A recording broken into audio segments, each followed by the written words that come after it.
नमस्कार, स्वागत छ यहाँहरूलाई मेरो घरेलु किचनमा। म हुँ अरुणा। मुला, गाजर अनि केराउको अचारको भिडियो सेयर गरेको छु बनाएर। भिडियो अन्तिमसम्म हेरेर साथ दिनु होला र मैले बनाएको रेसिपी कस्तो लाग्यो कमेन्ट पनि गरिदिनु होला।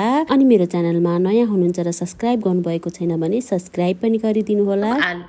गाजर र मुलालाई यसरी सानो सानो साइजमा काटे अनि दिनभरि घाममा सुकाएको छु। साथसाथै मैले केराउलाई पनि केलाएर एकै ठाउँमा दिनभरि नै सुकाएको हो। यो सानलाई पनि यसरी नै काटेर सुकाए, सफासँग पखालेर अनि यो डाँठ पनि मजाले सफा हुनुपर्दछ। फेरि कुहिने डर हुन्छ नि त अचार पनि। यो डाँठ कुहिएको छ भने अलिक क्लियर तरिकाले सफा गरेर घाममा सुकाए।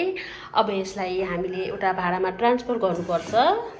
काटेको मुला र गाजरको साइज हजुरहरूले आफ्नो इच्छा अनुसारले काट्नु होला अनि घाममा सुकाउनु होला। मैले चाहिँ 5-6 घण्टा जति सुकाएँ अनि त्यसपछि यसलाई हाल्न जाँदैछु। यसरी बनाएको अचार चाहिँ कुरुङ कुरुङ हुन्छ अनि छिटो अमिलो पनि हुन्छ नि त। अब यसलाई हामीले मोल्नु पर्दछ। यसमा हाल्ने मसलाहरू देखाउन जाँदैछु। मसलाहरू हजुरलाई राम्रोसँग देखाउँदै भन्दै राख्न जाँदैछु।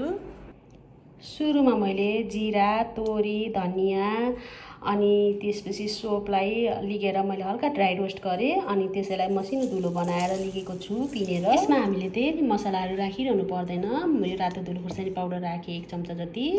त्यसै गरेर बेसार राखेँ 1 चम्चा जति छ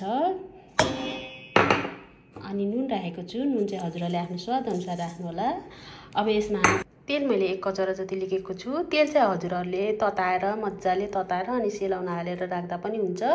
1 कचौरा जति छ। तोरीको तेल राख्नु होला। तेल राख्दाखेरि अचारमा चाहिँ तोरीको तेल अथवा सरसोको तेल अझ राम्रो हुन्छ।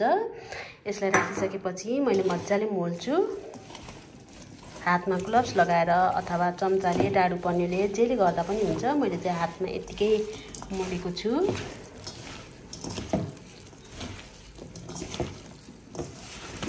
अचारहरूमा मलाई मनपर्ने मुलाको अचारै हो। हाम्रो परिवारमा सबैलाई धेरै जसो मुलाको अचार मनपर्छ।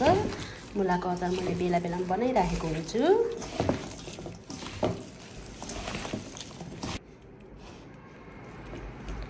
मजाले मचक मोलिसकेपछि अब यसलाई डब्बामा राख्नुपर्छ। अघि राखेको तेल पनि मजाले सोसिसक्यो यो अचारले। यो घाममा सुकाएको थियो नि त मुला अनि यसले गर्दाखेरि मजाले तेल सोस्छ। हेर्नुहोस् त, हेर्दै खाउँ खाउँ लाग्ने भएको छ। अहिले नै खाउँ खाउँ लागेको छ मलाई त यो अचार। खान पनि मिल्छ, अहिले नै खान नि मिल्छ। एकदमै मिठो भएको छ। नुन लाग्यो कि लागेन एउटा खाएर टेस्ट गर्नु होला। अचार राम्रोसँग मोलिसकेको छ। हजुरहरूले देख्न सक्नुहुनेछ। अहिले नै खाउँ खाउँ लाग्ने भएको छ। सफा अनि सुक्खा डब्बामा खनाउनु होला। अचार खनाउँदाखेरि मैले सफा अनि सुक्खा डब्बामा खनाएको छु। अचारलाई सुरुमा मजाले खान्ने चम्चाको सहायताले मजाले खान्नुपर्छ अचारलाई। आजको अचार चाहिँ मैले अलि पिरो पिरो टाइपको बनाएको छु। हजुरहरूलाई पिरो मन पर्दैन भने नराख्दा पनि हुन्छ धेरै खुर्सानी। यसरी 2 चोटि मजाले खाँदै चम्चाले भरि गराएर अनि 2 चोटि मजाले चम्चाले खाँदै अनि त्यसपछि बाँकी भएकोलाई पनि राख्न जाँदैछु। भरिन लाहा।